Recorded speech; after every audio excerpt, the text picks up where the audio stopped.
দেড় বছর ধরে অচল ৯ কোটি টাকা ব্যয়ে নির্মিত মাগুরা পৌরসভার অত্যাধুনিক পানি শোধনাগার প্লান্ট। পৌরবাসীর বিশুদ্ধ পানি সরবরাহ নিশ্চিতে প্লান্টটি নির্মাণ করা হলেও মেরামতের অভাবে এটি এখন পরিত্যক্ত স্থাপনা।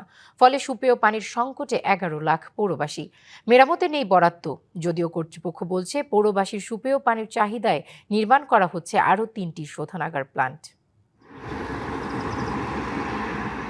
মাগুরা পৌরবাসীর নিরাপদ ও জীবাণুমুক্ত পানি সরবরাহ নিশ্চিতে ২০১৬ সালে শিমুলিয়া এলাকায় ৯ কোটি টাকা ব্যয়ে তৈরি হয় পানি শোধনাগার প্লান্ট, যা ঘন্টায় ৩৫০ ঘনমিটার ভূগর্ভস্থ পানি উত্তোলন, পরিশোধন ও সরবরাহে সক্ষম।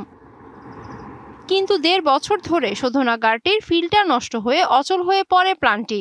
ফলে সুপেয় পানির পরিবর্তে পৌরবাসীর ভরসা এখন অতিরিক্ত আয়রনযুক্ত পানি। বিশুদ্ধ পানি পৌরসভায় যায়, পৌরসভায় যে পৌরসভার লোকজন খায়। তারপরে এখন দেখা যাচ্ছে মেশিনারি বন্ধ, এই তো দেখা যাচ্ছে। আমাদের পানি বেশ কিছুদিন ধরে অতিরিক্ত আয়রন, পানিটা আসলে পান করা যায় না, পান করার মতো অবস্থা না। পৌর কর্তৃপক্ষ জানায় প্লান্টটি মেরামতে ৫০ লাখ টাকা প্রয়োজন, যার কোনো বরাদ্দ নেই।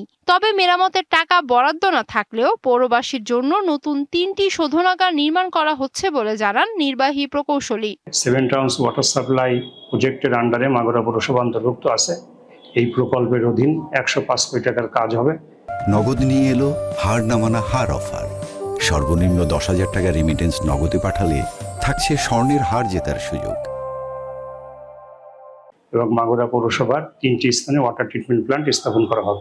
শুধু কাগজে উন্নয়ন নয়, সুপেয় পানি সরবরাহ ব্যবস্থা নিশ্চিতে অচল প্লান্ট সংস্কারের পাশাপাশি দীর্ঘমেয়াদী পরিকল্পনা গ্রহণের দাবি পৌরবাসীর। DBC news desk.